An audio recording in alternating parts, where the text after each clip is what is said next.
এখানে ডাক্তাররা বলেছেন যে তার মস্তিষ্কে গুলি লেগেছে।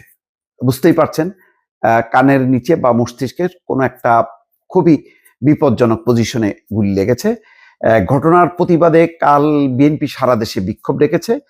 তফসিলের পর এমন ঘটনা অশনি সংকেত বলছেন মির্জা ফখরুল। হাদিকে গুলির ঘটনায় জামাতের আমিরের উদ্বেগ এবং নিরপেক্ষ তদন্তের দাবি। 24 ঘন্টার মধ্যে হামলাকারীদের গ্রেপ্তারের দাবি আপ বাংলাদেশের একটি রাজনৈতিক দল। দর্শক, আস্তে আস্তে কিন্তু বিপজ্জনক পরিস্থিতির দিকে চলে যাচ্ছে। জরুরি অস্ত্রোপচার চলছে। ঢাকা মেডিকেলে সেনাবাহিনী সদস্যরা এবং বিজিবি অলরেডি মোতায়েন করা হয়েছে। হাদির উপর হামলার ঘটনায় প্রধান উপদেষ্টার উদ্বেগ। হামলাকারীদেরকে দ্রুত আইনের আওতায় আনার নির্দেশ দেওয়া হয়েছে।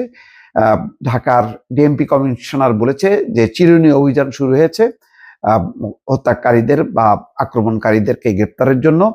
শাহবাগে বিক্ষোভ শুরু হয়েছে।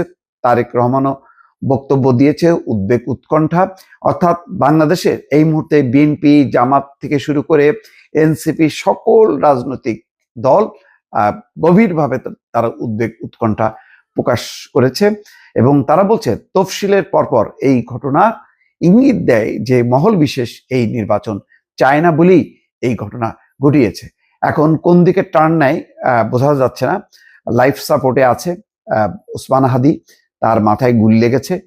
ডাক্তার আপ্রাণ চেষ্টা চালাচ্ছে তার অস্ত্রোপচার চালিয়ে তার জীবন রক্ষা করার জন্য।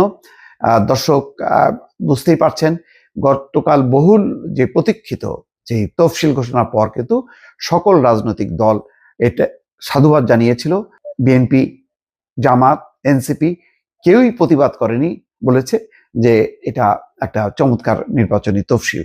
কিন্তু যেই উৎকণ্ঠা উদ্বেগ আগে থেকেই প্রকাশ করা হচ্ছিল যে নির্বাচন বানচালের একটা ষড়যন্ত্র আছে, সেইটা এখন এত দ্রুত বাস্তবায়িত হবে বা এত দ্রুত সেই দিকেই অগ্রসর হবে, এটা কিন্তু কেউ কল্পনাও করতে পারেনি।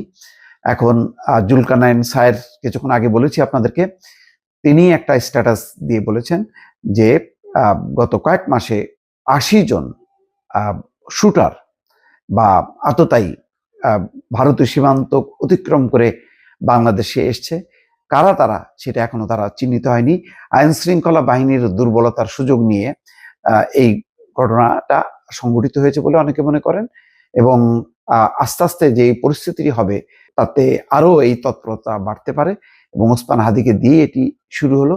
ওসমান হাদি ঢাকা ৮ অর্থাৎ মতিঝিল সবুজবাগ এলাকার হচ্ছে প্রার্থী। তিনি ইনকলাব মঞ্চের মুখপাত্র। বড় রাজনৈতিক দল না হলেও ওসমান হাদি সাম্প্রতিক সময় খুবই আলোচিত, খুবই তুখোড় বক্তা এবং স্পষ্টবাদী। তার বক্তব্যে, তার বিবৃতিতে অনেকেই হয়তো আহত হচ্ছিলেন। বিশেষ করে ভারত বিরোধী বক্তব্যটা এখানে উল্লেখ করা যায়।